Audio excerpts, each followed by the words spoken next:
आप सबका बहुत शुक्रिया यहाँ आने के लिए। जैसा आपको मालूम है, हर साल 24 फरवरी को हम इकट्ठा होते हैं अपने मित्र, पत्रकार और लेखक नीलाभ मिश्रा की याद करने के लिए, उनकी पुण्यतिथि के मौके पर 2018 के बाद से जिस साल उन्होंने हमसे विदा ली। नीलाभ मिश्र हिंदी और अंग्रेज़ी में समान रूप से पत्रकारिता करते थे और हिंदी और अंग्रेज़ी दोनों में ही लिखते थे। वे आउटलुक नवभारत टाइम्स और उसके बाद आउटलुक हिंदी के वे मुख्य संपादक रहे और फिर उन्होंने national Herald group of papers को लॉन्च किया। 2018 24 फरवरी को उनकी मृत्यु हुई। उसके बाद से 24 फरवरी को हम नीलाभ मिश्रा की याद में सार्वजनिक संवाद आयोजित करते हैं जो उनके पेशे से संबंधित है। यानी हर वर्ष हम पत्रकारिता की किसी एक चिंता पर अपना ध्यान केंद्रित करते हैं। पिछले वर्ष हमने बस्तर को रिपोर्ट करने का क्या मतलब होता है, इस पर 24 फरवरी को बात की थी और इस वर्ष हमें यह लगा कि इससे अधिक मुनासिब कोई विषय नीलाभ मिश्रा सार्वजनिक संवाद के लिए नहीं हो सकता कि हम इसकी चर्चा करें कि कश्मीर को रिपोर्ट करने का क्या मतलब है। और उनमें से बहुत सारी जो चुनौतियां हैं उनसे आप सब परिचित हैं कि भारत 2019 में हमें यह कहा गया कि अब आखिरी तौर पर कश्मीर को भारत का अभिन्न अंग बना लिया गया है और उसके बाद से कश्मीर पर बात करना, कहीं भी बात, किसी भी विषय पर बात करने से ज़्यादा मुश्किल हो गया, खुद कश्मीरियों के लिए और जो कश्मीरी नहीं हैं उनके लिए भी। और कश्मीरियों के साथ उस भारत में क्या बर्ताव हो रहा है जिसने उनको 2019 में पूरी तरह अपना लिया था, इसके बारे में भी अलग से बात करने की ज़रूरत नहीं है। आज हम उसी पर चर्चा करने के लिए यहाँ इकट्ठा हैं और हमें बहुत खुशी है कि हमारे साथ ऐसे मित्र हैं, कश्मीर लंबे वक्त से जिनकी चिंता का विषय रहा है और जो कश्मीर से जुड़े रहे हैं, सिर्फ अपने पेशे की वजह से नहीं बल्कि पेशे के ज़रिए एक तरह से कश्मीर उनकी रगों में है। तो मैं उनका बहुत ही संक्षिप्त परिचय दूंगा और उन्हें आमंत्रित करूंगा मंच पर। हमारे साथ इप्सिता चक्रवर्ती हैं जो अभी ओपी जिंदल यूनिवर्सिटी में पत्रकारिता पढ़ा रही हैं।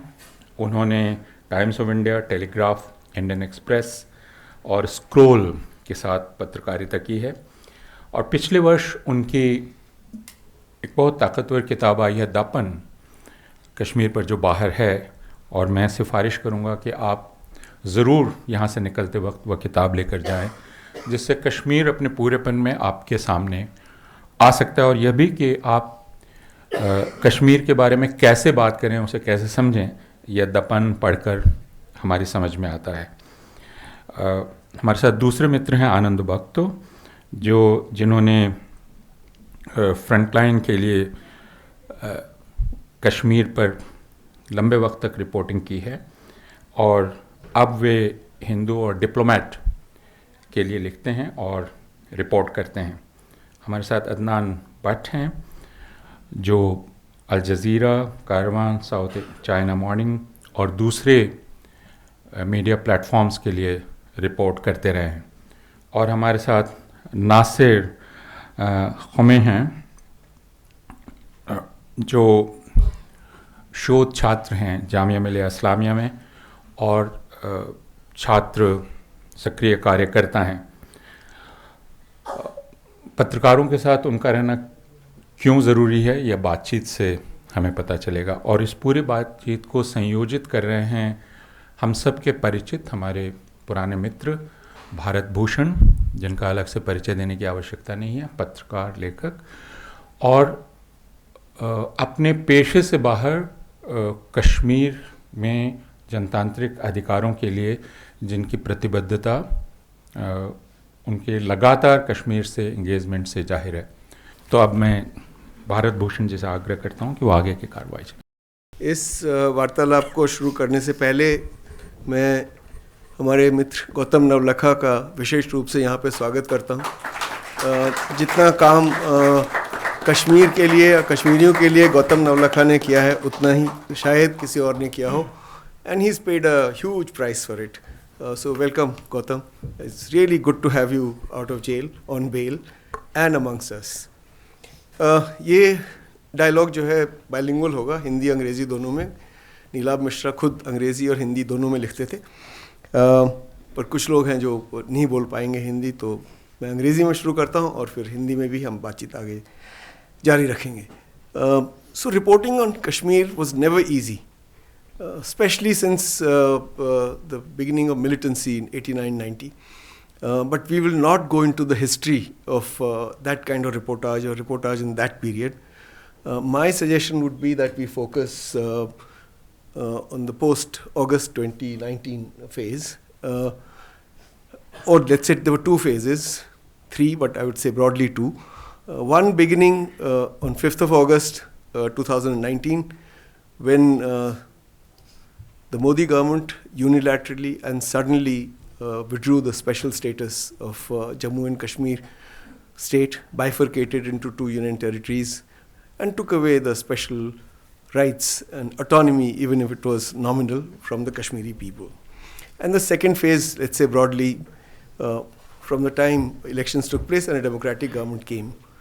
And if you're too particular, you could talk of another phase in between, when internet ban was lifted and bureaucratic control was there in Jammu and Kashmir. So immediately after the revocation of Article 370 and bifurcation of Kashmir, you know that internet was cut in Kashmir, phone lines were cut, you couldn't use your mobile phones. So reporting became almost impossible, publishing became almost impossible. This ban was lifted after 1 year, 6 months and 1 day, I think. Yeah. And after that, a new phase began. During this period, immediately after this tumultuous change in Kashmir, foreign correspondents were not allowed. They were denied entry. Some were deported. Local journalists faced intimidation. They were kept under surveillance. Some were arrested under Public Safety Act. Journalists like Qazi Shibli, Asif Sultan, Fahad Shah, Majid Hedri and Sajjad Gul were arrested under Public Safety Act. Civil society groups from rest of India were also prevented from going to Kashmir. And I can tell you from my personal experience, because I was part of one such group led by a former Foreign Minister, Yashwant Sinha. There were 5 of us. We were detained at the airport. Yashwant Sinha forced a hearing by the district magistrate for not letting him enter Jammu and Kashmir. They said, "Sir, we are going to take you to a guest house." He was put on a wheelchair. And the rest of us, 5 of us, including Air Marshal Kaul, Sushobha Barve, and Wajahat Habibullah and myself, we were locked up in the lounge. We couldn't move out. And they put Yashwant Sinha forcibly on a flight to Delhi. He was sent back and we were said, "Now go do whatever you want to do in Kashmir and we'll monitor what you're doing." So I'm telling you from personal experience, this was the kind of regime that existed after 2019, when we said Kashmir had become India's integral part. Bharat का अभिन्न अंग जब बन गया था, तब अभिन्न अंग में जाने वाले लोगों के साथ हम ऐसा व्यवहार कर रहे थे. So क्यों कर रहे थे? The attempt by the Modi government was to control the public narrative and somehow show that normalcy was prevailing in Jammu and Kashmir. Of course, nothing was normal in Jammu and Kashmir. But the mainstream media in India, rest of India, was extremely keen to believe that everything was normal. And they went along with the government's narrative by and large. And all these claims of normalcy, of course, turned out to be fake, that this had ended terrorism, this had ended militancy, all nonsense, as we have seen, as subsequent events have shown. Then there was bureaucratic control when internet was lifted, etc. But I will not go into that phase. I'm sure our panelists will do. In the second phase, after democracy was, so-called democracy was restored in the Union territory in a truncated state, censorship continued despite the restoration of democratic institutions, and press freedom remained constrained. there was economic strangulation of news platforms, because most of their revenue comes from government ads. Private industry, which is capable of supporting newspapers, is virtually non-existent in Jammu and Kashmir. And corporate India, from rest of India, doesn't consider Kashmir such a big market that they would support newspapers by giving them large amount of ad revenue. What has also happened is that there's some the constraints on the media have been institutionalized. Last October, when I was in Jammu and Kashmir, I found that the Director of Information and Public Relations, DIPR. Now, this director, he now sits in the Raj Bhavan, not in his own office. He has some duties there as well. And the entire media is being controlled by a Lieutenant Governor appointed by Delhi, not by Umar Abdullah. Umar Abdullah's government is disempowered because information and security is with the Lieutenant Governor. And what is shocking is that he has a journalist advising him on how to control other journalists. And what they've done, and most people are probably unaware, that accreditation has been withdrawn from major newspapers. You'd be surprised to know that Times of India correspondent in Srinagar has been denied accreditation. Economic Times correspondent does not have accreditation. NDTV, which is owned by the government's own favorite capitalist, NDTV correspondent doesn't have accreditation. People are prevented from reporting from the Legislative Assembly. Permission is given to few, others are denied permission. So everything works on the whims and fancies of the Lieutenant Governor and his advisors. And these measures are surest way of not only destroying the media, but destroying the career of excellent journalists. If they don't have access, how are they going to report? If you cannot attend government's functions, public functions, you're banned from attending them. What do you report on? You report from on hearsay. When we had Operation Sindoor, I was shocked to find that Kashmiri journalists were not allowed to report on Operation Sindoor. Those who went to South Kashmir and found a plane had been downed by Pakistan were told not to report. If those who posted anything on social media were told to take down their social media posts. It's a crazy situation that exists there. And now what they're doing is they call journalists, they're summoned to the cybercrime cell or the local police stations, and they're asked to sign good behavior bonds. That they will, essentially saying that they would follow the government's narrative and not write anything critical. And this is again a bit to curb dissent, curb freedom of the press. So the difference between the first phase and the second phase is just this. In the first phase, the nature of control was overtly coercive, direct and security driven. In the second phase, everything has been institutionalized. It's systemic. It's part of the system and people accept it as, are being asked to accept it as normal. PSA detentions still continue, by the way. Lastly, I would be remiss if I did not say anything about how media in rest of India reports on Kashmir and Kashmiris. Each time there's a conflict in Jammu and Kashmir or there is a terrorist attack, Kashmiri students on campuses get attacked, Kashmiri shawlwalas, Kashmiri traders get attacked, and the Indian media has normalized it.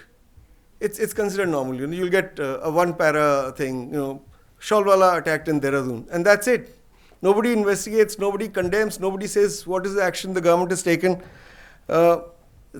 And if there is any sympathy in mainstream media in India for these poor Kashmiris who are victims of the majoritarian rhetoric that has allowed vigilantes to do all this, I am unable to find it. Nobody says that, basically saying shouldn't happen, but more than that, nobody does anything. So in times of conflict, this prejudice continues, and that too has also been normalized. So I will end here because I would, you would have greater details from our panelists. What I would suggest is that we do a first round where you speak for about 8 to 10 minutes. And then a second round where you speak for 4 minutes, where if you've missed saying anything in the first round or you want to react to what other panelists have said, you do that, and then we will have questions. So let me begin with you, Adnan. So tell us about the factors that impact Kashmiri journalists reporting from Kashmir and how how is their reportage being conditioned and shaped? Is the local media in Kashmir able to reflect the lived realities of the Kashmiri people in an honest way or not? As you mentioned, like earlier, they would, but post 2019, it's a different scenario as to how local media especially operates. As you have highlighted, that the revenue is heavily dependent on government ads. And post 2019, we have seen those ads have been stifled for organizations who do not kind of report the way the authorities would want them to report. So in the last few years, what we have seen is that local newspapers are just mostly about like PR exercise for government departments, officers, people in power, and that's where it has kind of centered for almost 6 years now. And earlier even we could say that, the local media did not report everything, but at least there was still space for people to do that sort of reporting. And I'm not just saying conflict reporting, I'm saying basic reporting as corruption, misuse of funds. Even that we don't see anymore in local news. That's completely disappeared. What we see is just that what achievements the government has accomplished in the calendar year or on the day. That's always not been the case. Like in the past, we would have a mix of both. We were always, like, journalists and people in Kashmir have been critical of local media not being able to address the concerns of the locals. But at least there was space. There were certain newspapers who would operate and kind of do the reporting, the ground reporting, which even the national media has kind of failed to do in the past. And I think now that space has completely been eliminated. And I think like in a time between, say, 2016 till 2019, that space was somewhat occupied by freelance journalists. There were a lot of freelance journalists, like young people who wanted to tell stories of people who they have seen or witnessed stories they have been part of. But even that has kind of now been decimated because of how the situation is. It's not just about like how much pressure the government is putting on journalists. It's also, as you said, institutions. I think journalistic institutions have also kind of taken a back seat. Like they do not want to support local journalism. And I'm not saying some organizations which we perhaps see center or right. I'm saying everybody. Be it you can pick any newspaper, any national newspaper, and you'll see that they have kind of tried to tone down their reporting in Kashmir. So in the last 6 years, you could say that reporting from Kashmir has basically disappeared. And as I said, like freelance journalists were the ones who were taken upon themselves to report the stories from the ground because there was no space in the original newspapers or even the national newspapers for that matter. But after 2019, the situation has completely changed. We know many of my colleagues who I have worked with for years do not have passports. As you mentioned, many of them have been hounded, arrested. They get subtle threats. You're not always called to the police station, but there are subtle intimidations that you go through. And eventually, it's very difficult when you're being battered from both sides. As I said, the support from journalistic organizations has dwindled for journalists in Kashmir. And I think that's a larger problem because if journalists do not have support, we have a very recent example where journalists were a couple of journalists were called in for police questioning. And the organizations they were working for did not raise any alarm. It was not until a freelance journalist again reported it in another independent organization that legacy media kind of was forced to kind of take a stand. And I think that's a big part of the problem. You cannot just point fingers always and say the administration of the government is being too authoritarian. That is the case everywhere in the world. Like journalism is changing at the core, and we have to adapt. And if organizations which are supposed to take a stand, support its staff, are not willing to do that, then I think there is very little hope for you to see any original or hard-hitting stories from the ground.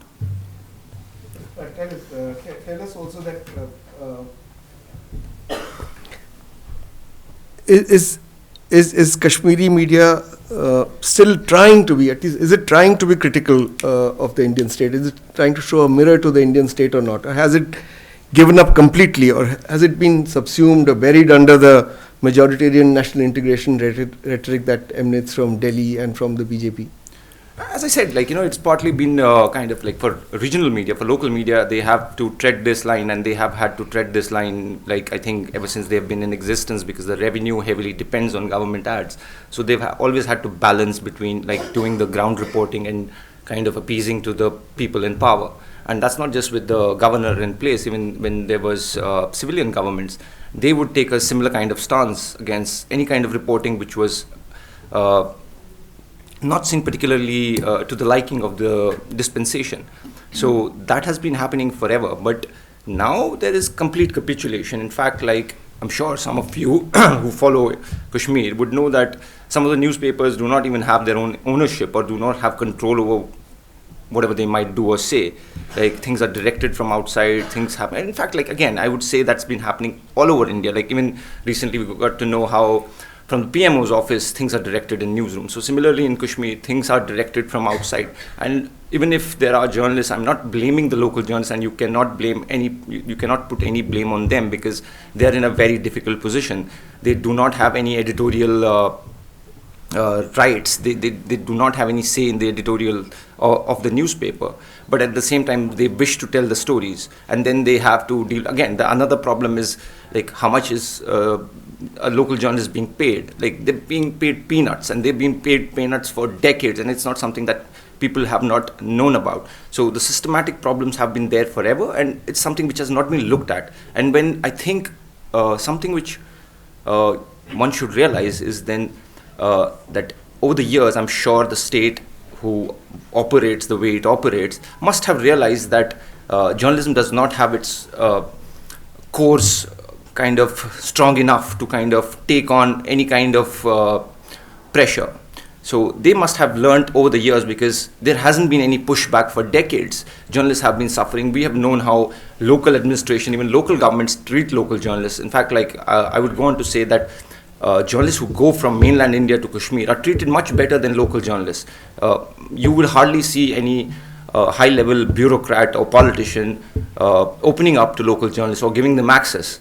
So I think there is a culture also which is a problem, which has been a problem, which should have kind of been looked at a long time ago, and we are now kind of looking at it in the hindsight that, okay, this has happened, but it has already happened. So if now we are going to look at and see if the local media is fighting back, I think we're looking at the wrong place. I don't think they have the means or the ability or the capacity to fight back.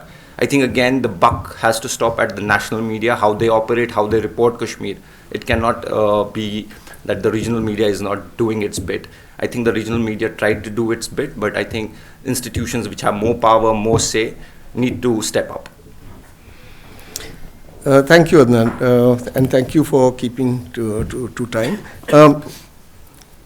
I'm glad you mentioned this business of people not receiving support. Basharat Masood, the Chief of Bureau of Indian Express, when he was called by the cybercrime cell, refused to sign the bond and said, "I'll talk to my organization, etc." And if there's no organizational support, what could he do? This is one example, and I'm sure there are there were dozens such examples which we have not come to know about. So I'm saying this is a problem that has been ongoing for many years, but we have kind of chosen not to look at it, or kind of thought that this problem only exists because Kashmiri journalists are being kind of made to go through it, so it does not bother us, so we can continue as it is.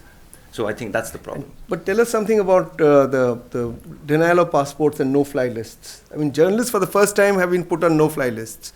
They can't get out of India. They can't attend conferences. There are many of us. Yeah. I think we have dozens of journalists, Kashmiri journalists who either do not have passport, have their passports been rescinded, have been put on no-fly lists. So, and then you can't even question the system. You can't question the authorities. There's no way to kind of resolve this. You don't know who to approach, because you apply for the passport at the passport office, and then all you get is some communication from through an email from Ministry of External Affairs, and that's all you have. And then you again have to kind of, so I think all of these things are used as a pressure tactic, so that journalists are forced to reach out to certain officials so that they can bargain. I think this is something which has been, I think passport is a new thing. In the past there have been other things, because I think if you just hold somebody's passport, it is more subtle than you call them to the police station. So I think it's not something new. It's just like doing things more subtly. Thank you, Adnan. You said the buck stops with the national media. So, Ipsita, let me come to you. Do you think that the Kashmiri media and the so-called national media in the rest of India, they live on two different planets? They speak two different languages. Their concerns are totally different. And there is really no shared perspective they have with the local media. You know, one could be living on Mars and the other one on the moon.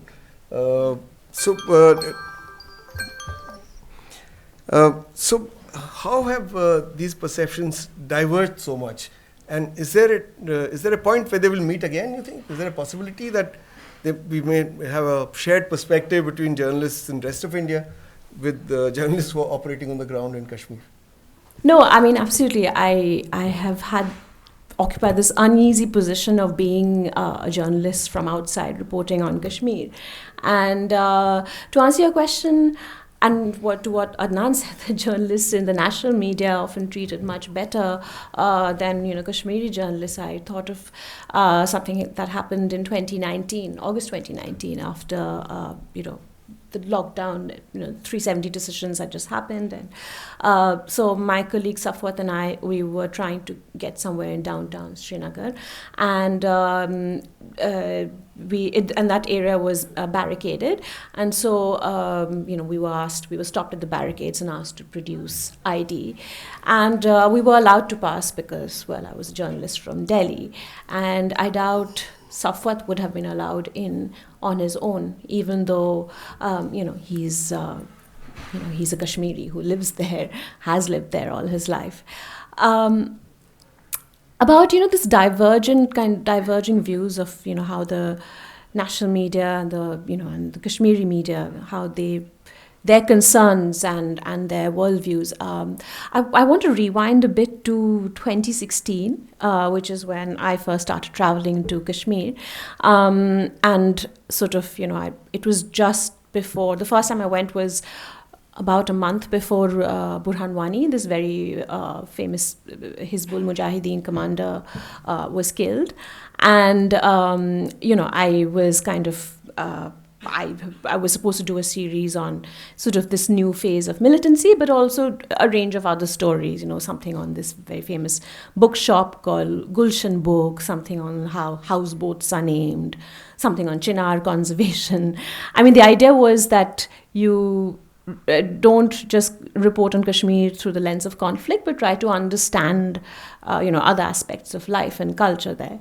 Of course, I now realize these subjects screamed Nebrim, which means outsider, and this is something that I have had to negotiate over years of reporting in Kashmir. Like, what does it mean to be a Nebrim, an outsider reporting on Kashmir? How do you report honestly when certain words are out of bounds for the national media?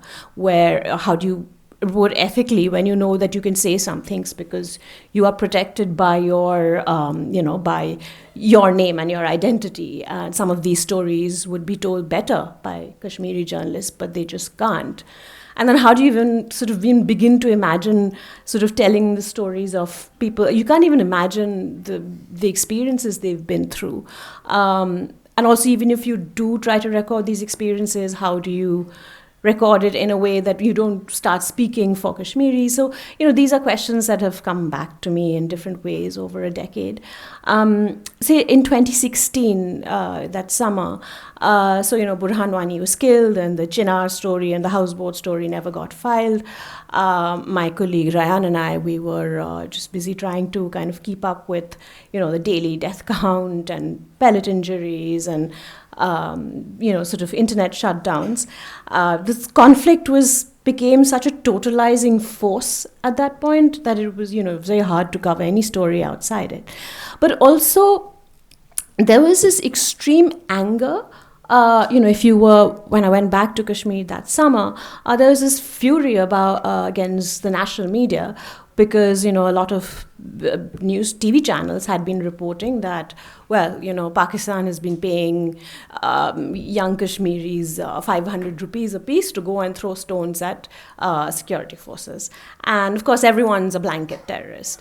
So if you were to walk up to a crowd and, kind of tell them you're from the national media, they would probably tell you to take a hike. And, I think I was able to report from some places and, go to, speak to some people because they... because I traveled with Kashmiri journalists. None of my reporting in that first year would have been possible without traveling with Kashmiri journalists. And, they were generous enough to travel with me, to risk their credibility traveling with me. But, once you got past that initial mistrust and, you managed to convince people that they were, that you would just, really just there to listen, there were a flood of stories. And I got the sense that maybe some people told me stories precisely because I was an outsider from the national media, because there was a sense that, well, maybe if they got their side of the story out, then, reading publics in Delhi, Bombay, Bangalore, Kolkata, they would understand. But there were also other stresses at that point. There was this, every word you wrote would be kind of scrutinized for, whatever, your sympathies, your inflections, your predilections. And this was obviously much worse, as, Adnan says, for people living there. I mean, I could dip in and dip out sometimes. I would go back to Delhi, or sometimes my stories would be published after I went back to Delhi. But, my colleagues there had to live with, the consequences of every word they wrote. And I think that's also another way in which I bumped up against the limitations of my position as an outsider. Because, I was an editor in Delhi trying to shape our coverage of Kashmir. And sometimes it's very hard to know what stories you absolutely have to cover and what stories to let go of. There was, at Scroll, when I was a Scroll, at that point, we decided we were going to be a publication of record. We were going to report on every incident of violence, every kind of crackdown. But then there was one point when there'd been a series of raids in this area in South Kashmir, and we were reporting on it. And then after a point, we realized that every time we published a report, there would be a follow-up raid on that place.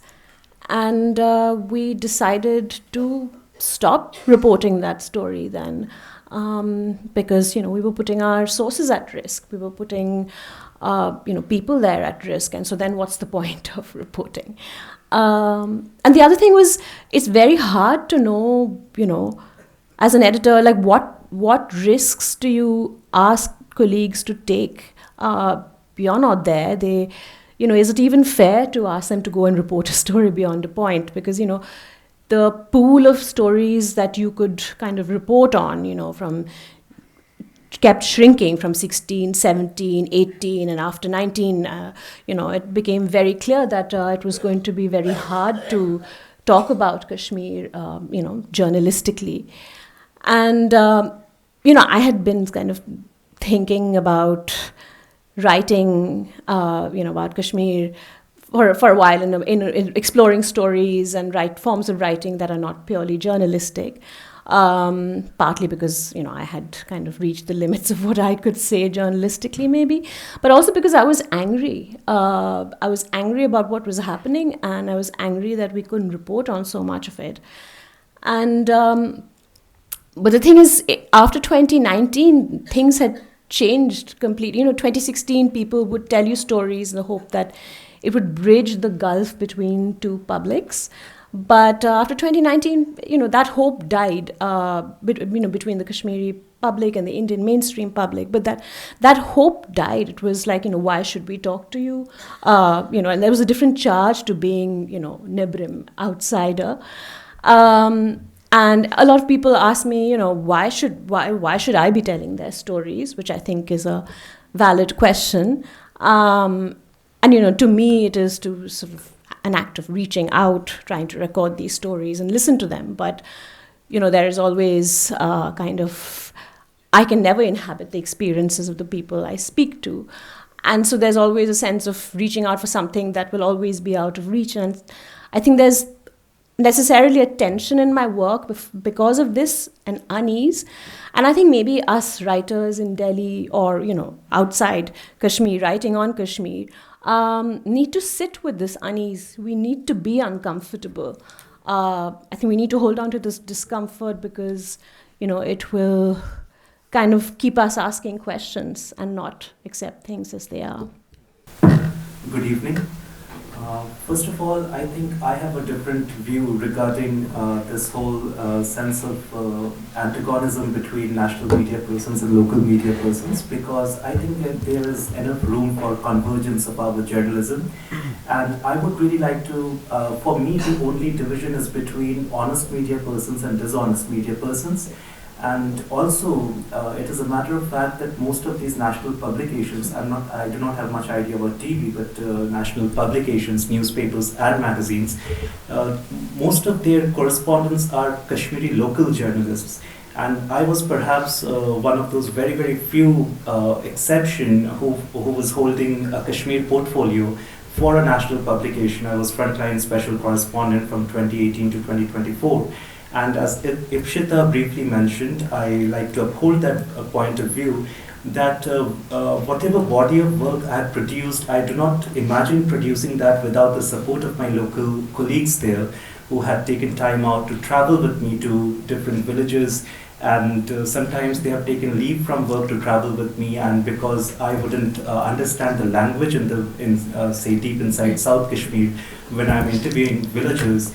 So I am very indebted to their support, and it is not just 1, 2 or 3 or 4 friends that have supported me, but largely the whole network of local journalists have been very supportive. Of course, there are areas of disagreement sometimes with the lexicon that they use, some of the terminologies that will be different when a local journalist attempts a story and a national media person attempts a story. But that again is also because there is a set of lexicon for every office, and in national media we probably will not be able to use words such as Pakistan administered Kashmir. Having said that, I think it is only in the recent past that even newspapers have begun to disappoint us when it comes to reporting about army, not just army atrocities, but the policies, critiquing the policies. But I again think that is not just exclusively with regards to Kashmir, but we generally have a media today that is not taking not critiquing the government. We do have media today which only gives greater circulation to the government's narrative without any scrutiny. So for me, that is a more of a general handicap that we see today. And I feel that as much as it is not talked about as we talk about the assault on media in local, in Kashmir, but I think that even these legacy organizations are under tremendous pressure.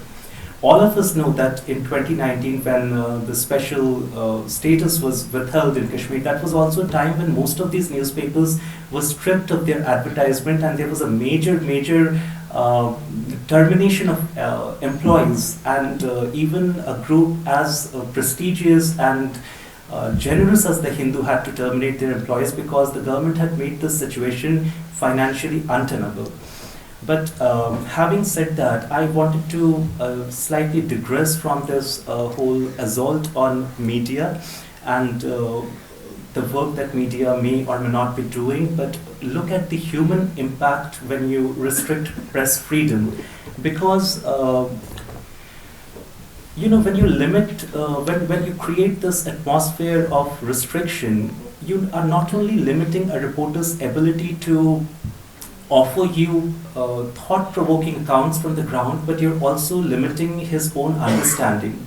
You are limiting the evolution of his craft, because from my experiences of 15 years, I would say that it is the engagement with people trapped in conflict can be very reforming, can be very liberating, because conflict challenges your set of beliefs. Conflict redefines many meanings that you have had so far drawn from unilateral perspectives. And indeed, Kashmir has engineered many reformations to my own understanding. And a pivotal one being, what Kashmir taught me is that truth doesn't have to be absolute.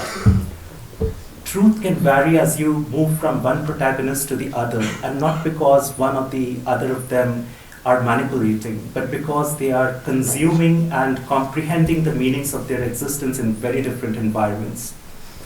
Kashmir also taught me that even an illusory note of hope can be a profound sustaining basis for someone's life. And to illustrate that point, I would like to take you to one of my earliest reportings from 2011-2012 about these parents whose children were killed in the 2010 summer protests. And I meet this lady, Firdausa Farooq, whose 12-year-old son Vamik had been killed in crossfiring, though she maintains that the shooting was targeted. And the story was about her transformation from an unassuming homemaker to a very, very aggressive activist. She forms a coalition of women whose children too had been killed, and they are pushing their cases in court. They are holding neighborhood demonstrations. And I remember asking her that, do you think that there could ever be conviction of an armed personnel? And she was very realistic. She said no.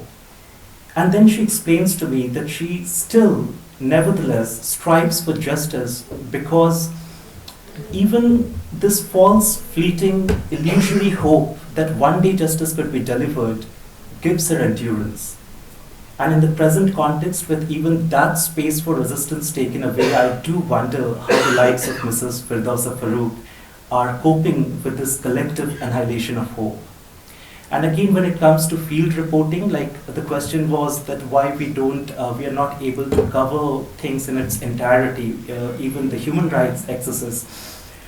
15 years ago, when I started, whenever I would go to a village, of course, again, along with my local journalist friends, I'm pursuing one story and that leads to another, because while I would be interviewing some family, 15-20 villagers would come and they would be keen to share their experiences. And in fact, that is how I did a major, painstakingly researched story on custodial killings by the army, because I was once in Bandipora doing a story on some PSA-related case against elderly citizens, and people come to me, random people that I don't know, and they come and tell me about this man whose elder brother was killed in custody, and it took him 15 years to even get a post-mortem report, and that leads to an investigative report. But today, when I compare that flow of information to a current restrictive environment, to give you an example, last year after Pahalgam, I visit South Kashmir. I go to this Guri Thakurpora village, and I'm standing outside the raised house of Adil Thokar, an elusive militant who is the suspect. His parents are nowhere in sight, and none of his neighbors would talk to me. Or if they spoke, they would give very sanitized answers which wouldn't capture even a fraction of the enormity of the situation. And it all started after 2019, because whatever armory of repression the government evolved, not only did it lead to self-censorship among the reporters, but more damagingly, it has led to self-censorship among the locals. And because the whole surveillance network is so pervasive, I remember in 2022, that was the first time I experienced people are not talking to me, even though I'm surrounded by local acquaintances, my friends and all, because they told me that even when they discuss politics inside mosques, which is a safe haven, somehow it gets reported to the police station and they're summoned, and there are consequences. So that's very limiting, but the final point that I wanted to make is that it is not limiting only to reporters. It is equally limiting for the government. It is limiting for the government because it is only in freewheeling interactions between reporters and people in conflict that you get true accounts, true glimpse of the complex social interaction, particularly amongst the youths, their vulnerabilities to militancy, their vulnerabilities to drugs, depression, and to extreme ideology. These are accounts that a bureaucrat cannot gather. These are accounts that an armed personnel cannot gather, a policeman cannot gather. And when you are restricting journalists, you're essentially impairing your own understanding of the lived experiences of people in an environment of violence, when ideally this conversation could have contributed to conflict resolution. Thank you very much. Sitting in Delhi, people don't realize how Kashmiris feel. And even if you go there, it's impossible because they won't speak to you most of the time. But I just wanted to recount an incident that left a sort of impression in my mind, and I often dream of those kids. Much before Burhan Wani's death, I had gone there as part of a public hearing on human rights violations organized by the Human Rights Law Network. And during the hearing, I found these two kids sitting right in front, and we broke up for lunch. And I started talking to those kids. They had been brought there by their uncle. So I asked the elder one, which in retrospect, I think was the wrong question to ask, but in a sense, it showed me, sort of gave me an insight into the psyche. I just asked this boy, I said, "Beta, kaun si class mein padhte ho?" So he said, "Chauthi mein padhta hu." मैंने कहा, बहुत अच्छी बात है. तो मैंने कहा, और आगे क्या पढ़ोगे? साइंस पढ़ोगे? कहता हाँ. मैंने कहा, फिर क्या बनोगे? He said, terrorist. I said, क्या बात कर रहे हो? He said, मेरे बाप को मार दिया टेररिस्ट बोल के, वो तो था ही नहीं टेररिस्ट, तो मैं तो टेररिस्ट बनूंगा और बदला लूंगा. So I was just speechless. So this is what has happened to the Kashmiri psyche. But anyway, Naseer, मुझे पता है कि आपका पैशन तो रिजर्वेशंस है, क्योंकि कश्मीर में 60% रिजर्वेशन हो गया है पढ़ाई लिखाई के लिए भी और नौकरियों के लिए भी, और आप उसमें काफ़ी आगे रहे हैं इस बात को उठाने में कि ये गड़बड़ हो रहा है. लेकिन आज रिजर्वेशंस की बात नहीं करेंगे. मुझे मालूम है कि आप इस बात को भी मॉनिटर करते हैं कि कश्मीरी जो स्टूडेंट्स हैं हमारे कैंपसेस पे, उन पे अटैक होता है जब भी कोई क्राइसिस होती है, कश्मीरी ट्रेडर्स पे अटैक होता है, and you take up the cases. तो मैं आपसे पूछना चाहता हूँ कि क्या आपको क्या लगता है, हिंदुस्तान की पब्लिक को हो क्या गया? जब पेलेट इंजरीज में बच्चे अंधे हो रहे थे तब भी किसी को बहुत ज़्यादा फ़र्क नहीं पड़ रहा था यहाँ पे, और अब कश्मीरी स्टूडेंट्स की पिटाई होती है, चाहे हरियाणा में हो या बेंगलोर में हो या देहरादून में हो, तो भी लोगों को कुछ फ़र्क नहीं पड़ता है. तो ये मेन स्ट्रीम मीडिया जो है इंडिया का हमारा, ये इसको कैसे रिपोर्ट करता है? आपको लगता है कि उनमें कुछ सहानुभूति है कश्मीरियों के प्रति, कि वो सबको टेररिस्ट करार दे दिया उन्होंने, जैसे कि इस सरकार ने या इसके जो स्पोक्समैन हैं, जो इनकी पार्टी के लोग हैं, जिस ढंग से वो बात करते हैं, वही नैरेटिव जो है मीडिया में भी चला गया? शुक्रिया भूषण जी. जैसा कि आपको पता है कि 370 के बाद पूरी दुनिया और खुसूसन भारत में अलग अलग रियासतों में ढिंढोरा पीटा गया था कि अब Kashmir rest of the country से जो है हमने इसको इंटीग्रेट किया, लाइन किया. अब कश्मीर में जो वायलेंस था, कश्मीर में जो टेररिज्म था, कश्मीर में जो कॉन्फ्लिक्ट था, वो अब खत्म हो गया. अब जो है तामीर तरक्की की नदियाँ बहेंगी. लेकिन 8 साल 7 साल का जो है कार्यकाल हो गया, 7 साल का जो है ये हमने जो है टाइम देखा.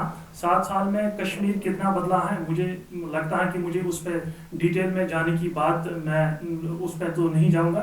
लेकिन 370 के बाद जो है कश्मीर को जो है इंटीग्रेट करने की बात कही गई थी रेस्ट ऑफ द कंट्री को, कि कश्मीर जितना बिहार का, जितना यूपी का, जितना उत्तराखंड का, जितना दिल्ली का निवासी इस देश का पार्ट है, कश्मीर भी इतना ही उस देश का पार्ट है. लेकिन आप 7 साल का इस कार्यकाल में देखो कि कश्मीर की स्थिति हिंदुस्तान की अलग अलग रियासतों में, चाहे वो दिल्ली हो, उत्तराखंड हो, यूपी हो, कर्नाटका हो, आप साउथ से लेके नॉर्थ तक देखिए कि कश्मीर की स्थिति क्या है.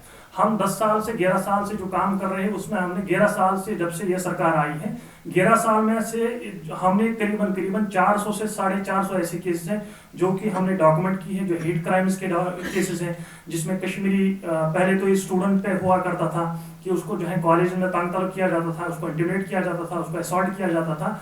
अब कश्मीर के जो लोग बाहर अलग अलग रियासतों में जो काम करने वाले हैं, जो शाल का जो फेरी हैं, जो वर्कर्स हैं, जो माइग्रेंट वर्कर्स हैं, खाली इतना नहीं, ये ऐसा नहीं है कि इसमें खाली बीजेपी रूलर स्टेट्स में ही हो रहा है।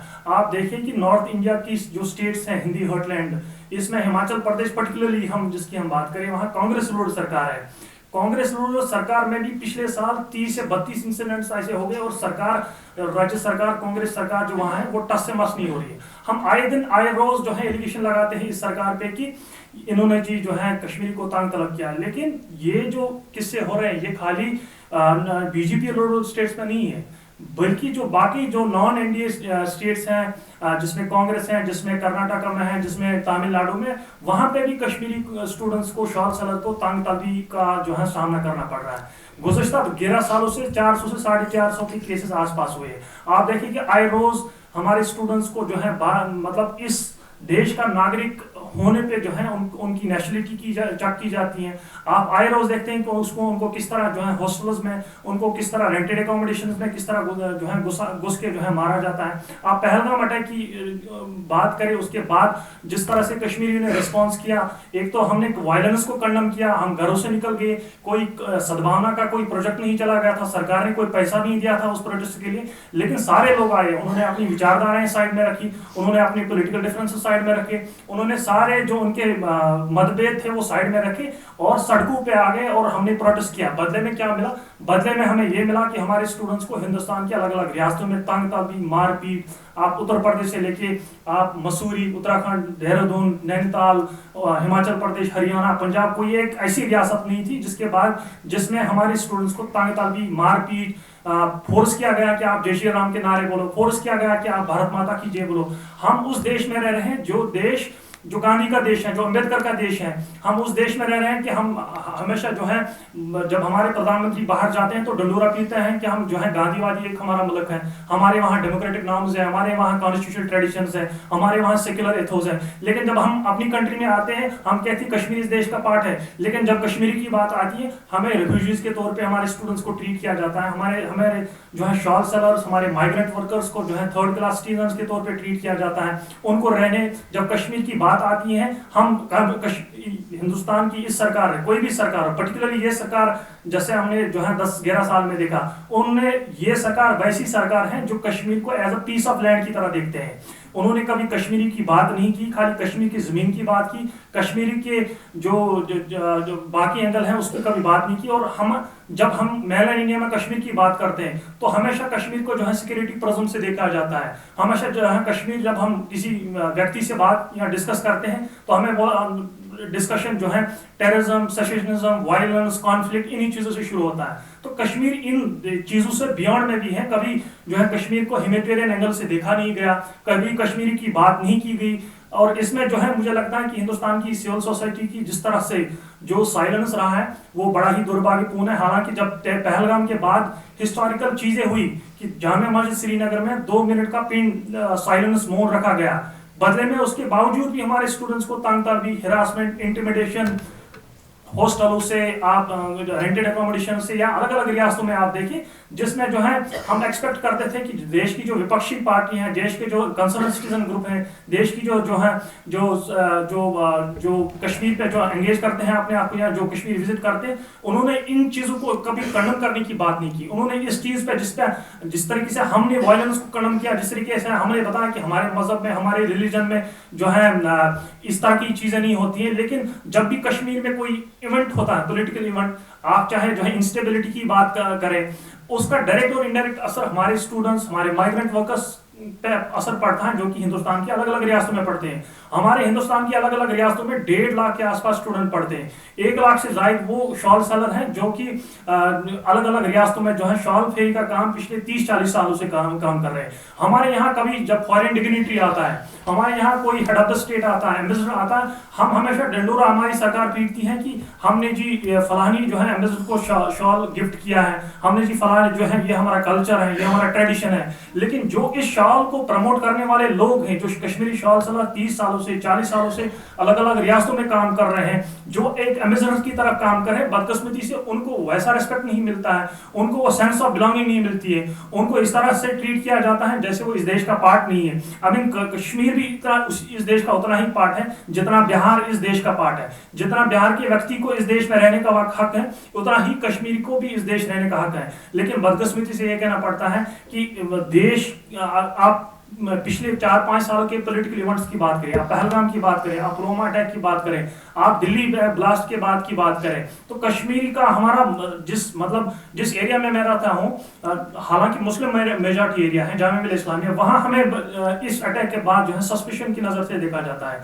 800 के करीब ऐसे स्टूडेंट्स हैं जिनको दिल्ली ब्लास्ट के बाद माइग्रेट किया गया है, जिनको घर जाना पड़ा, जिनको जो है तंग तलबी की गई है, अलग अलग रियासतों में जो है एडवाइजरीज निकाली गई। स्टेट ने जो है, स्टेट की जो डिफरेंट एजेंसीज हैं सरकारी, चाहे वो उत्तराखंड हो, चाहे हिमाचल हो, चाहे वो कर्नाटका हो, तमिलनाडु हो, उत्तर प्रदेश हो, सारे जो है, चाहे वो पुलिस हो, इंटेलिजेंस एजेंसीज हो या टास्क फोर्स हो, उनको हिदायत दी गई कि आप कश्मीरी का डाटा उठाएं, आप उनका जो है चेक करें कि वो किस देश, किस राज्य से रह रहे हैं, किस स्टेट में रह रहे हैं, कौन सा काम करते हैं, उनके परिवार क्या है। मतलब जब आप ऐसी हरकतें करते हो, फिर आप पूरे देश में ढंढोरा पीटते हो, कश्मीर देश का पार्ट नहीं है। मुझे नहीं लगता है कि दोनों चीजें एक साथ जो है जाएंगी। अगर आप इंटीग्रेशन की बात करते हैं, इंटीग्रेशन वायलेंस से नहीं होगा, इंटीग्रेशन सस्पिशन से नहीं होगा, इंटीग्रेशन मारपीट से नहीं होगा, इंटीग्रेशन जो है आप भारत माता की जय उनको बोलोगे फोर्स करने के लिए, उस चीज से नहीं होगा। इंटीग्रेशन इस वजह से नहीं होगा कि आप बोलोगे उनके आप जय श्री राम बोलो।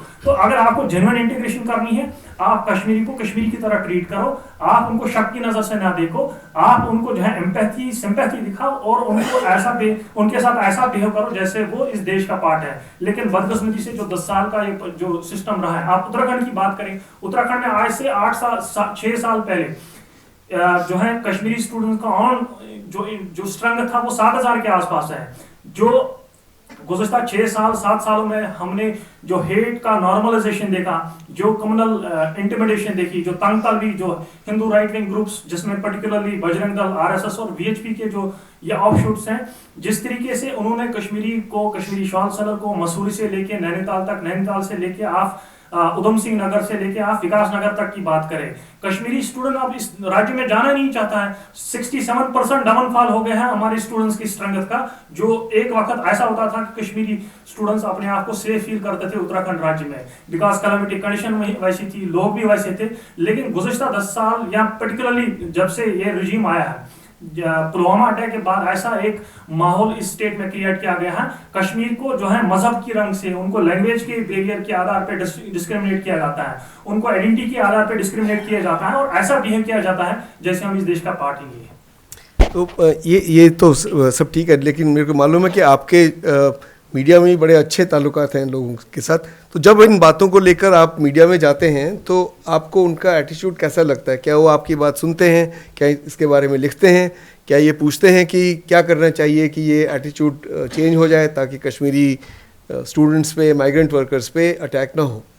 इसमें मुझे लगता है जो इंडिपेंडेंट जर्नलिस्ट हैं, जो इंडिपेंडेंट इदारे रन करते हैं, जैसे न्यूज़ क्लिक है, वायर है, क्विंट है या बाकी ऐसे इदारे हैं, मुझे लगता है वो एटलीस्ट काम करते हैं जो हमारे साथ, जो स्टूडेंट्स के साथ तंग तलबी, जो हेट क्राइम के केसेस जो नॉर्मल इस सोसाइटी में हुआ है, एटलीस्ट वो तो आवाज़ देते हैं, वो तो आला हुकाम तक अपने माध्यम से, अपने जो है इदारे के जरिए से जो है पहुंचते हैं। लेकिन जो बाकी मेन स्ट्रीम जो मीडिया है वो तो अक्सर वो उन स्टूडेंट्स की बात नहीं करते हैं जो विक्टिम है, वो तो इंस्टेड ऑफ जो परपेट्रेटर्स ऑफ क्राइम है, जो इस इंसिडेंट में मुलवस होते हैं, वो उनका जो है उनको डिफेंड करते हैं पब्लिकली भी। और जब रिपोर्टिंग की बात आती है, जैसा आपने कहा, आपने बड़ी महत्वपूर्ण बातें की कि मीडिया की किस स्थिति इस देश में क्या है। जब हमारे स्टूडेंट में किसी भी स्टेट में आप देखें कि वाक़ा होता है, 2 पैराग्राफ से बियॉन्ड में उसकी कवरेज तो नहीं होती है। एटलीस्ट ये जो इंडिपेंडेंट इदारे हैं, एटलीस्ट जो जर्नलिस्ट जो इंडिपेंडेंटली काम करते हैं, फ्रीलांस काम करते हैं, एटलीस्ट वो तो कोशिश करते हैं कि हमारे जो बच्चों की, हमारे जो शॉल सेलर की, माइग्रेंट वर्कर्स के जो इश्यूज हैं वो तो एटलीस्ट रिपोर्ट करते हैं। लेकिन बदकिस्मती से यह कहना पड़ता है कि हिंदुस्तान का जो मेन स्ट्रीम मीडिया है, जिस मीडिया से हमारे जो कोशिश तो हम ये करते हैं कि उन तक हम अपनी बात पहुंचाएं, उनकी जो है निगोशिएट करें, लेकिन उनको भी जो है ऊपर से सरकारी प्रेशर है कि आप इन चीज़ों को ज़्यादा रिपोर्ट ना करें, आप इन चीज़ों को ज़्यादा जो है अपने माध्यम के जरिए से आप इसको जो है हाईलाइट ना करें। वही वजह है कि कश्मीरी स्टूडेंट्स, ये तो ऐसे इंसिडेंट 400 जैसे 450 ऐसे केसेस हैं जो कि 10 साल से हमने डॉक्यूमेंट किए हैं। न जाने ऐसे केसेस कितने हैं कि जो डॉक्यूमेंट नहीं हो पाए, न जाने ऐसे केसेस कितने हैं जो हम तक नहीं पहुंचते हैं, जिनको मीडिया रिपोर्ट नहीं कर पाता है। हिंदुस्तान की जनता, हिंदुस्तान की आवाम तो तभी पता चलता है कि उत्तराखंड में वाक़ा हुआ, हिमाचल में वाक़ा हुआ, जब एटलीस्ट ट्वीट के जरिए से, जब जो है इंडिपेंडेंट माध्यम से जो हमारे जर्नलिस्ट रिपोर्ट करते हैं, एटलीस्ट उनकी तरफ से हमें पता चलता है कि कहीं जगह जो है स्टूडेंट्स का जो है वायलेंस, जो हेट, जो इंटिमिडेशन, जो हिरासमेंट हुआ है, एटलीस्ट उनके जरिए से पता चलता है। बाकी जो मेन स्ट्रीम मीडिया हिंदुस्तान का है, उन्होंने पिन ड्रॉप साइलेंस इख्तियार किया हुआ है, वो म्यूट स्पेक्टेटर्स की तरफ जो है बैठे हुए, और कभी जिस स्टेट में जहां भी हमारे स्टूडेंट्स को, माइग्रेंट वर्कर्स को तंग तलब की जाती है, वो बर्दाश्त नहीं करते हैं कि हम एटलीस्ट 2-4 लाइनें लिखें, और जो रिपोर्ट भी करता है वो 2 पैराग्राफ के बियॉन्ड में ज्यादा रिपोर्ट नहीं कर पाता है। Thank you, Nasir, this is a very sad situation that you've painted, and I do hope it will change over time, but I don't know how that will happen.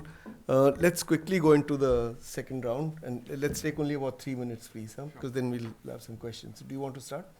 Yeah, so I would like to start with a couple of things. First, I would like to address my fellow panelists. There were a couple of things that were said. I think something which is very important is the power of semantics. My fellow panelist said something like he was killed in cross-firing. I don't think that's the right way to put it. I think that's not a fact. Vamik Farooq was not killed in a cross-firing. So that's an important power of semantic we need to understand while we are reporting anywhere, not in a conflict situation. The other thing that came up was journalism is also required by the state and it needs to be conflict resolution. And I think that's a flawed idea. Journalism is not about conflict resolution. Journalism has to be about asking tough questions. If your goal is to create or look for conflict resolution, then journalism fails its most important duty, because then you're looking for compromise. And I inherently believe journalism is not about that. And finally, I'll come back to my original point when I said about journalists from outside and local journalists. I think it might have offended my fellow panelists that I said that, but I did not mean to say that journalists from outside should not come or report in Kashmir. I think as journalists we go everywhere to report. I am a Kashmiri journalist, I report from everywhere.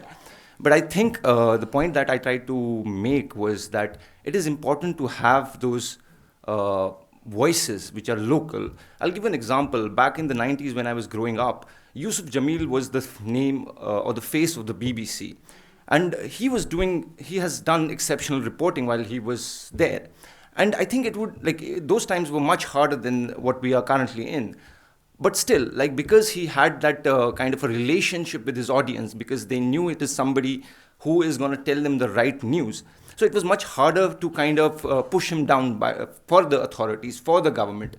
So I think it is important that while it is okay that journalists from other places, other countries go to Kashmir, report and contextualize Kashmir in their own sense, it is equally important and very important that we have journalists who are a brand within the region. I think that's something which the journalism has kind of missed, and I think that's one of the reasons social media has kind of come to decimate journalism how it exists, because we have come to believe that journalism only means organizations, but that's not true.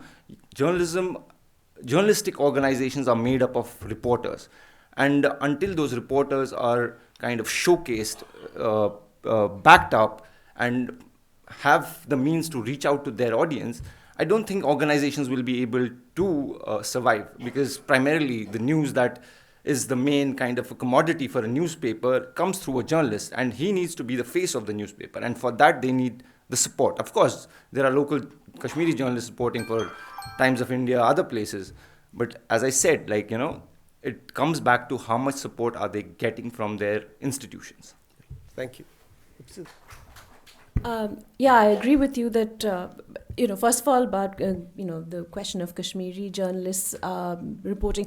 I think in the national media we need to make more space for Kashmiri journalists. As Anand pointed out, there are many local correspondents for national newspapers they are Kashmiri, but I know that a lot of their stories are killed and edited in a way that suits the newspaper's line.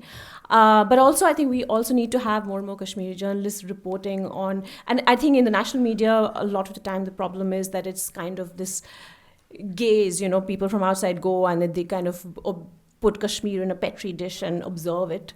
And I think Kashmiri journalists should report, as you do, Adnan, report on Bengal, on Bihar and Gujarat. Everybody should be in a petri dish. But I think also coming to the idea of institutional support, I think, that's very important. We saw recently how, when the legacy media organizations, when journalists were summoned, when they did take a stand and said, no, our reporters will not sign that bond, it did make a difference. So institutions can do a lot more. And then there are also freelance journalists or journalists working for institutions that cannot or will not support them. And I think we need to start thinking about legal resources for such journalists, because otherwise, there will be media press bodies in Delhi, putting out a statement of condemnation or something, but nothing more tangible. And I think we need to start thinking constructively about. So what should be the tangible things they should do? I mean, some more legal aid. I've spoken to lawyers when something happened to people I knew in Kashmir, and they said, well, Kashmir, we can't do anything. Lawyers in Delhi, I think we need to break that that Kashmir is a stronghold, that we can't do anything. There needs to be more support, legal support from, I think, media organization bodies in Delhi and other cities. So, by the way, I don't know whether you're aware, the Editors Guild is organizing a conference tomorrow where Kashmiri journalists are appearing virtually. And I think, I'll certainly pass on this suggestion of yours, but anybody can register and sort of give suggestions on what should be done to support Kashmiri journalists and journalism. Anand? Any specific questions you have? No. If you have, I have a question, but okay. So let me ask you this: what do you have to say about unsourced reporting from Kashmir? A lot of reporting from Kashmir is not sourced, but you're given a lot of details. Particular terrorists arrested. He comes from gully number so and so, Rawalpindi, as if the newspaper or the journalist has information about it. This used to happen even before 2016. In your organization, your previous organization, The Hindu, had a very famous reporter who clearly had a lot of intelligence connections. And you would have front page stories, names of terrorists, father's name this, gully number this, and investigations by this newspaper show, as if you are running an intelligence service. Now, the reason I ask you is when I was the executive editor of Hindustan Times, I stopped all unsourced stories from Kashmir. I said if they're coming from army, at least say army sources. Don't give me the name of the colonel in charge of PR who's given you the story, but at least say army. Or say government sources or political party sources. I got a call from the owner and said, I was asked, why are you doing this? Why have you stopped these stories from Kashmir? I said, they're not sourced. Nobody knows who's the source of this information. Has it been verified? Has it been cross-checked? They said, no, don't worry. We are missing out on these stories. Doesn't matter if they're unsourced. So does that continue even now? Or do we ask, or do editors ask you, look, give me your source. Tell me who your source is, even if you don't put it in the paper. Well, first of all, thank you for reminding me for our former colleague. Yes, indeed, because of course he left and then there was a gap and then I joined Frontline. And I do remember that the legacy must have been very formidable because the first time I visited Kashmir in capacity, I've visited Kashmir since 2011. The first time I visited there as Frontline Special Correspondent to J&K, a very, very senior police official invites me for tea, and I didn't even know him. He invites me for tea, And let me assure you that that was the first and only time he invited me for tea. And later, after reading my first story, he never even ever picked my phone. So clearly, there is a culture of handouts, and unfortunately, I think it's not just because people are economically compromised that they fall for these handout culture, but I think sometimes it gives people a false sense of prestige that I'm friends with the DGP, or I'm friends with the IG, or I'm friends with the army personnel, and when my friend comes to Kashmir, I can arrange their accommodation. It gives them a sense of prestige among their peers, and a lot of other factors and advantages, not just only economic incentives, that create and sustain this culture of acquiescence, culture of being mouthpiece. But as far as unnamed source is, there is also a flip side to it. And that is that in a conflict region, sometimes you can also come across, I mean, unless you're doing it as journalism, as a tool to give circulation to the government's narrative, not that kind of unnamed sources, but sometimes you do come across very genuine stories, and naming the source could create consequences for that respondent. And this, I think, depends completely on the dynamic between the editor and the reporter. There has to be mutual trust, and there are editors, the same editor with some reporters, he would know that, okay, the story must be genuine coming from this particular reporter, and the same editor can ask for sources or ask for more context to another reporter. So it really depends person to person. But having said that, I just wanted to finish on the line that does this entire restrictive environment, which limits my role as a reporter, does this bother me? Does this psychologically frighten me? Because it's not, I mean, unlike some local reporters would like to believe, it is not just the local reporters who are on the line of fire, but equally the national media persons. I remember in 2013, we planned a very ambitious cover story on Ladakh in Frontline. It was about the locals' restlessness and their apprehension of cultural erosion and losing business autonomy with the advent of big businessmen with greater capital. And I go there and I do this story based on widespread interactions with the people of Ladakh. And once this cover story comes out, the former Lieutenant Governor, his office, sends me and my editor this 6 or 7 or 8 page of never-ending letter with perhaps 50 or 60 rebuttals and questions and scrutiny, and none of them logical, accusing me of not having taken their viewpoint when clearly every person in the government refused an appointment. So it's not that we national media persons, if we are doing our job honestly, we get, it's comfortable, it's equally difficult. And then asking for data for every argument made. How do you provide data for an emotional outbursts of people, and how do you give data when there is clearly lack of access of data from the government's part? So it's very difficult for national media persons too, and when you have the 6, 7, 8 page of almost short of a legal notice arriving, it does create inhibition in you. But I would end with a note that there is something which disturbs me more than this assault on press freedom, and that is, as Nasir talked about, the quest for empathy. Even 15 years ago when I started, there was, even when I did some very stories with graphic account of, say, children brutally killed, there would be withholding of empathy. When I would do stories on Tufail Mato's father or Samir Ra's mother, very, very painful stories, there would still be withholding of empathy on part of the readers in Indian mainland. But today the difference is that that lack of empathy has transformed into outright justification. Today, people justify this killing because there is generation of a negative political energy.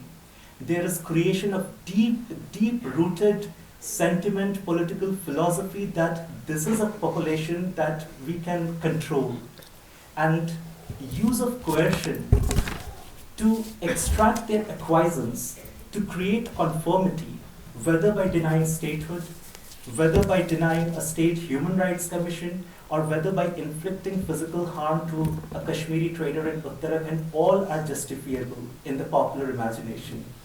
And this justification is a grotesque reminder where, in our collective imagination, we put Kashmir.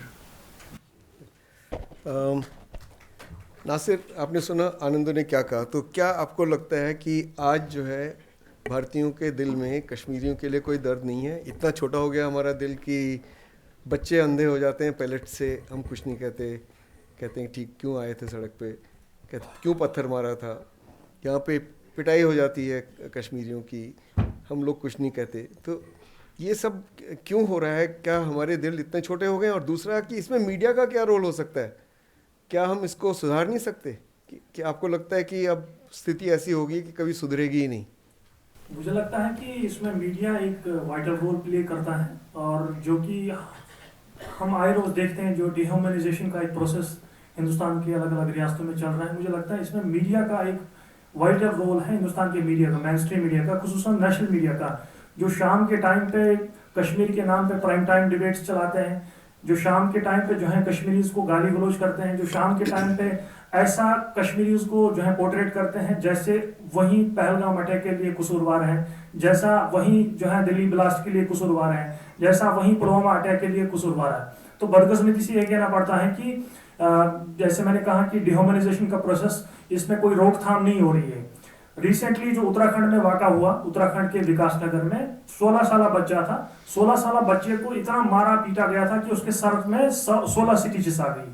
वो बच्चा है जिसको हिंदुस्तान की राजनीति की basic understanding में नहीं है कि बीजेपी क्या है, कांग्रेस क्या है, मुल्क में क्या हालात है। वो बेसिकली हमारे वहाँ चूंकि मौसम सरमा के हालात होते हैं, और मौसम सरमा में 3 महीने की छुट्टी होती है, तो जो नॉर्मली हमारे उत्तरी कश्मीर जिसमें कुपवारा डिस्ट्रिक्ट के मेजॉरिटी जो हमारे शॉल सेलर्स हैं, काम करने वाले हैं, वेंडर्स हैं, वो अक्सर बेशतर हिंदी हर्टलैंड बेल्ट में अक्सर बेशतर अपना लाइवलीहुड के लिए जाते हैं, अपने माँ बाप जो परिवार होते हैं उनके साथ जाते हैं। तो ये बच्चा भी अपने माँ बाप के साथ गया था, पहला ही दिन था, पहले ही दिन इसको जो है विकासनगर में एक होटल वाले ने पकड़ा, और इतना पकड़ा कि उसके इतना पीटा कि उसके सर में 16 स्टिचेस आ गई। इसी तरीके से न जाने ऐसे कितने केसेस हैं जिनको हम डेली बेसिस पे रिपोर्ट करते हैं, लेकिन इस डिह्यूमनाइजेशन का कोई रोकथाम नहीं है, इस डिह्यूमनाइजेशन का कोई जो है कंट्रोल नहीं है। सरकार टस से मस नहीं हो रही है, हालांकि हमने राज्य सरकार से लेकर केंद्र सरकार तक, बाकी राज्य सरकारों तक लगातार मामला पहुंचा है, लेकिन बदकिस्मती से जो है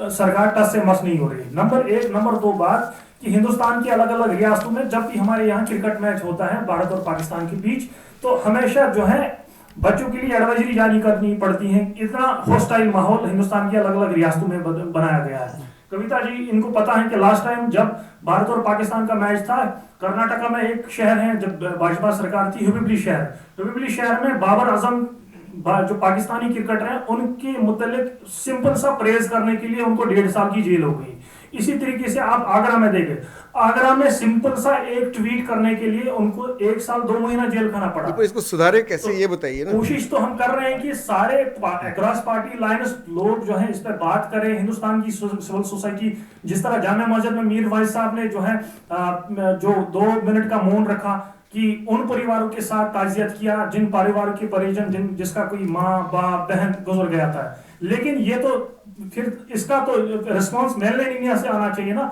इंस्टेड इसका रिस्पांस इंटिमिडेशन के जरिए से नहीं होगा, इसका रिस्पांस आप इंटिमिडेशन से देखते हैं।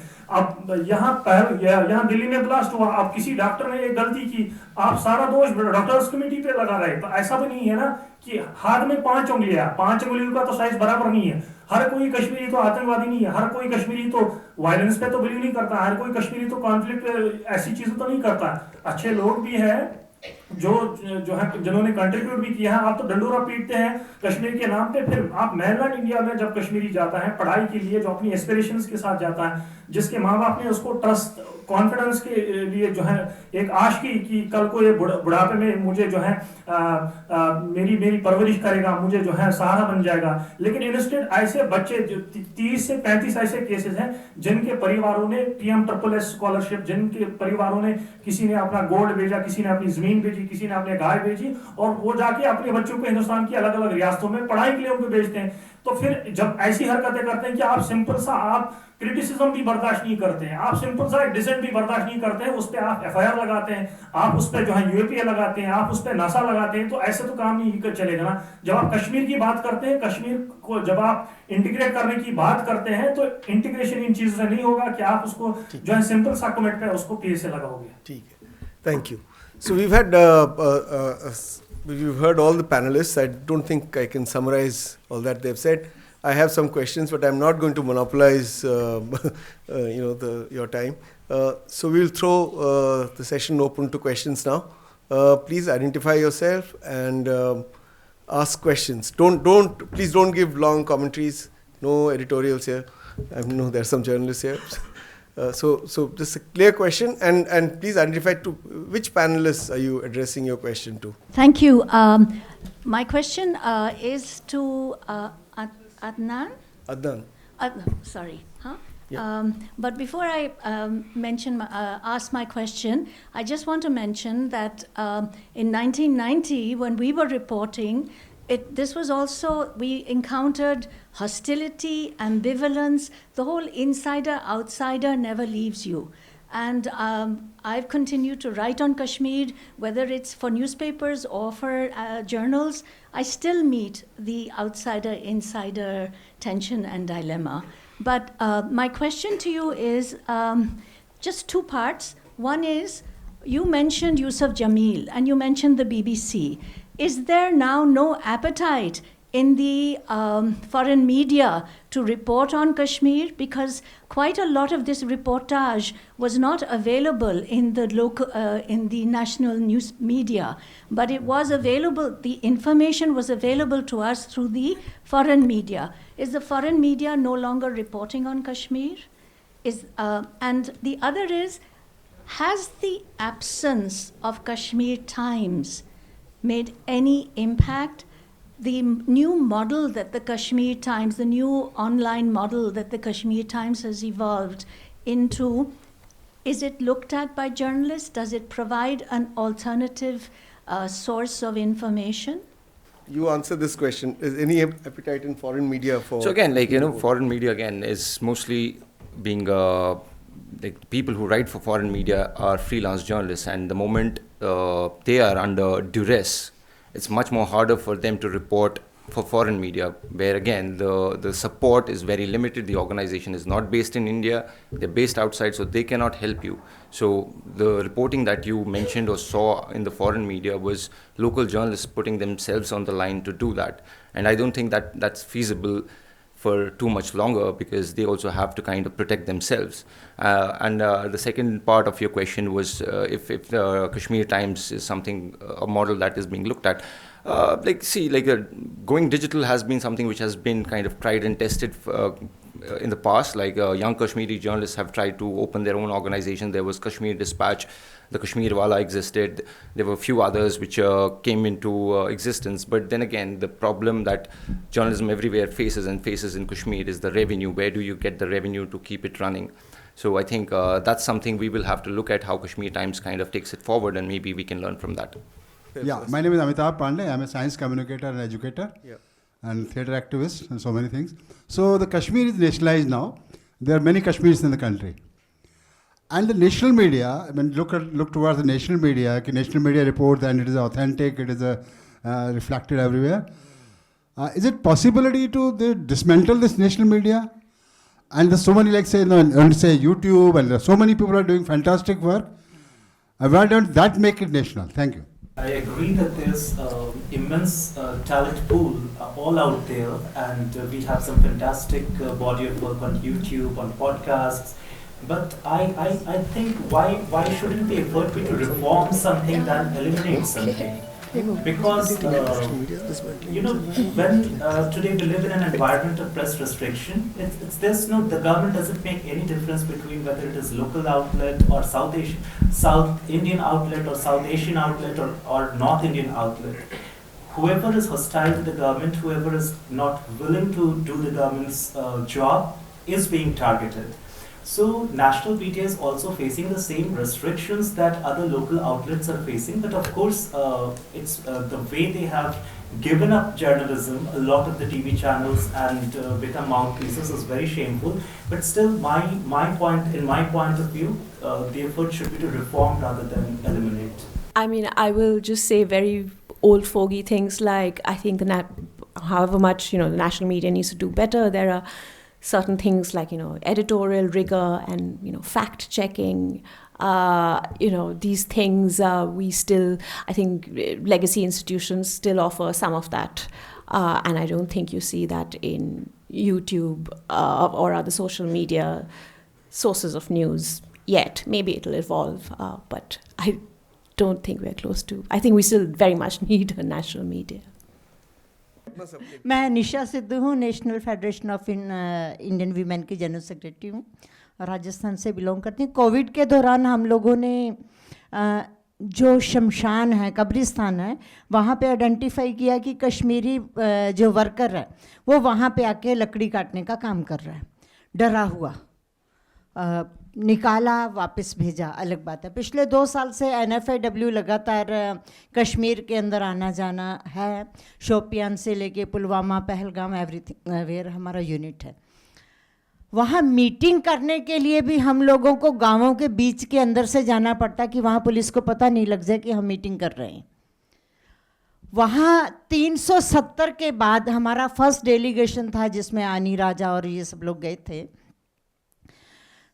तो छोटे बच्चे, जो मैं आपकी बात की के साथ जोड़ रही हूँ उसको, कि छोटे बच्चे जो हैं दौड़ के घर के अंदर भाग के आते हैं, आर्मी को देख के कहते हैं कि कुत्ते आ रहे हैं। क्यों? क्योंकि उनका बचपन वही देखते, उन्होंने अपनी माँ बहन की इज्जत लुटते हुए देखी है, इसलिए उनका जो माइंड सेट है वो बन रहा है बच्चों का। हम उनसे क्या उम्मीद करते हैं?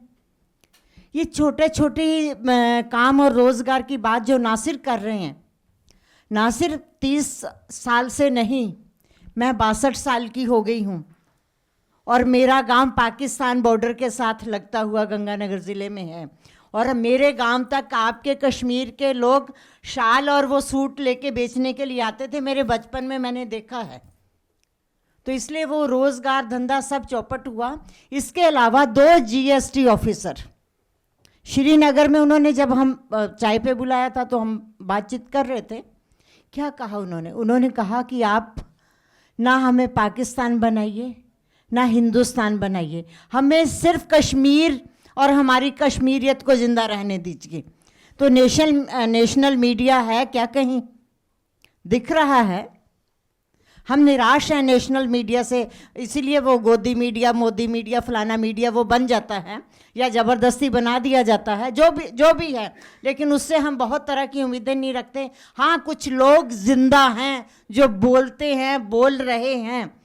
हम वैष्णो देवी मेडिकल कॉलेज की बात नहीं कर रहे, वहाँ बच्चे पढ़ रहे थे, कश्मीर को कश्मीर बना रहे हैं, कश्मीर हमारा है, लेकिन उन बच्चों का एजुकेशन तो हम छीन रहे हैं। तो बात करने के लिए, विचार करने के लिए उनके वो बिल्कुल जैसे विनीत तिवारी यहाँ बैठे हैं, वो कह रहे थे कि फ़िलिस्तीन के अंदर उनका जैतून का सारा कारोबार ख़त्म कर दिया। वही बात है कि कश्मीर को हम जिंदा रहने दें, उसके अस्तित्व को बने रहने दें, उसके वजूद को।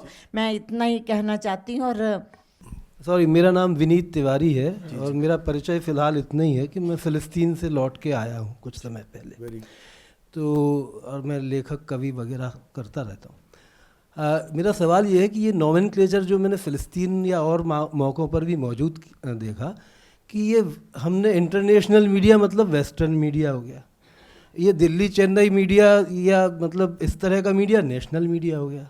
ये क्या नोमेनक्लेचर है? मतलब ये कैसे हम डिसाइड करते हैं? देखिए, आपकी बात से तो मैं बिल्कुल सहमत हूँ, इसलिए मैं कह रहा था media in rest of India, ठीक है। पर अगर लोग नेशनल मीडिया उसको शॉर्ट फॉर्म में यूज़ करते हैं तो उसको भी चलने दीजिए, as long as you understand that the intentions are noble. तो और कोई सवाल? मेरा नाम मनीष अग्रवाल है, मैं गुड़गांव में रहता हूँ and I am just a common citizen, citizen activist you can say. So मेरा सवाल ये था कि बीच में लद्दाख का भी जिक्र आया, 2019 तक तो लद्दाख भी वॉज पार्ट ऑफ JNK और अभी हम लद्दाख की बात भी कर सकते हैं, क्योंकि सोनम वांगचुक आप जानते हैं, he was an activist and he was very well recognised and he is I mean quite a credible person.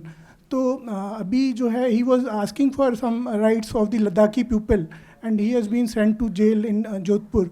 सो उनके ऊपर 3 Idiots में भी एक कैरेक्टर था आमिर खान का, Sonam Wangchuk, and he such habitat centre में भी he came and I attended his programme and he give a beautiful presentation about environment and different aspects of preservation of Ladakh natural beauty and mountain hills and all that. He is doing very good work. But now he is, so what is your view on that? That is what I wanted to ask. I was curious to ask. Reporting के बारे में बात करिए. लद्दाख के ऊपर reporting में हमने बातचीत नहीं की. मेरा about Sonam Wangchuk. Sonam Wangchuck, I admire the man. उससे ज़्यादा मैं क्या बोलूँ. लेकिन यहाँ पे हम रिपोर्टिंग के ऊपर बात कर रहे हैं. My name is Rushikesh More. I am from Maharashtra, Jalna district. सो अभी मैं IIMC में पत्रकारिता की पढ़ाई कर रहा हूँ. अभी अगर हम पूरे डिस्कशन को देखें तो बहुत सारे प्रॉब्लम्स हमारे सामने कश्मीर के संदर्भ में हैं, लेकिन एक सबसे इम्पॉर्टेंट पार्ट ये अगर कि वहाँ की आवाम जो है, वहाँ के बच्चे जो हैं, वो अगर वो देख रहे हैं चीज़ों को होते हुए, तो मेरा ये कहना है कि अगर हम इतने कॉन्फ्लिक्ट्स के बारे में बात कर रहे हैं, और मुझे भी दुख है, और सभी ये जो कॉन्फ्लिक्ट्स है वो बहुत सारे सालों से चलते आ रहे हैं, अगर बच्चों के जहन में वो बात है, उन्होंने वो देखा है, तो ये नामुमकिन है कि उनको किस तरीके से समझाया जाए कि मतलब वो उनके जहन में से कैसे निकाले, और उनको हम कैसे बताएं कि हमें एक मतलब उस पर क्या उपाय है. वो अगर बड़े होंगे, वो किसी भी इंडिया के किसी भी पार्ट में जाएंगे, वो कुछ भी पढ़े, लेकिन उनके जहन में बचपन से वो चीज़ है जो उन्होंने देखी है, और वो दुख हम महसूस कर सकते हैं. और नहीं, मुझे लगता है कि एक हद तक महसूस भी नहीं कर सकते हम एज अ जर्नलिस्ट. शायद हम सोच सकते हैं. मेरा ये सवाल है कि क्या इसके लिए कुछ सोल्यूशन अभी है उनके पर्सपेक्टिव से, उनको ये भावना उनके हृदय में हम कैसे जगाएं, या उनकी बात छोड़िए, वहाँ की जो सिचुएशन है आर्मी के संदर्भ में अगर हम कहें तो क्या सॉल्यूशंस है. I am Rakesh, I am from Gurgaon, I am peace activist. Very simple सवाल ये है कि in case if system gets changed, the government gets changed, do we have the ecosystem which can produce those kind of journalists, or we have, because you guys are from media, so you know your peers and the emerging journalists better than anyone else. Can we recreate that good media when we are reporting from ground, from ground, and the true journalism? So in case if changes happen at the topmost level, because all these bad things happen because there are something from top. If from top something gets changed, maybe in coming few years, can be restored? Is the ecosystem is there that can be restored? I think it'll be very basic. If you treat them right, I think their mindset will change. Like if you want them to think that they're part of a free country, you have to treat them as a part of a free country. I think that would be enough to change their mindset. Yes, if there is a change of dispensation, do I expect the media to be less restricted? Yes, and will I expect the media to report more freely and bring some hard-to-get stories of excesses and be the conscience keeper of the nation? Yes, I do, but I am not extremely hopeful, because by this time I think it is no longer just about the dispensation, but the generation of a political energy across the country. India, unfortunately, has become to a large extent majoritarian. And if we look at the politics of the opposition, barring here and there some exaltations of Mohabbat ki Dukaan, I don't see the Congress talking about Kashmir. I don't see the Congress talking about mob lynching. I don't see the Congress talking about many other issues concerning the minorities. So I am not very sure, even if the opposition comes to power, whether they will reform the society or go along the majoritarian psyche. Okay. So this discussion is over. I hand over the stage to Apurvanand or Kavita Srivastava. Good evening, friends. Once again, we really had a wonderful discussion, and every time when such events happen, it almost feels that Neelabh is with us, because these are the issues where there was an itch in his fingers and he would be typing and writing regularly about them. We all know about his the passage of his journalism, whether it was the Bharat Times when he was in Patna, or whether it was the Outlook, or later National Herald. So, yes, it happens in the name of Neelabh Mishra, but it's really something that brings us all together to discuss something. I mean, I haven't been, honestly, and that is my responsibility also as a citizen, as a human rights worker, as even PUCL president, that how many discussions have we had on Kashmir? Statements, yes. 3 months, oh, the PUCL has not responded, so much has happened, oh, we must. That's about it. Honestly, it's our collective forgetting of what is happening in Kashmir, closing our eyes to it.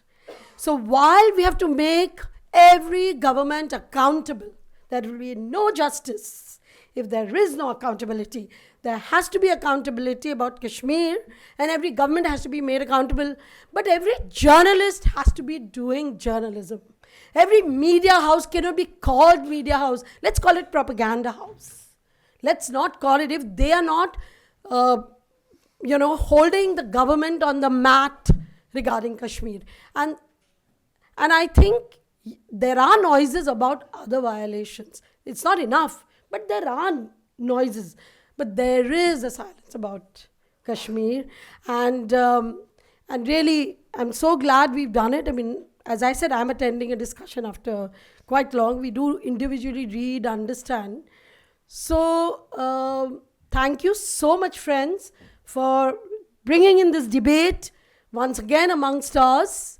And I hope we can take some of these ideas forward. I mean, I don't think I want to be part of an evening, especially in this regarding Kashmir, where people are so unhappy, and I just treat it as something that made me think while I was there, and then I forget. So, friends, there is now again a responsibility on each one of us to carry these ideas, whether we are journalists, whether we are ordinary citizens, whatever we be, writers, lecturers, teachers.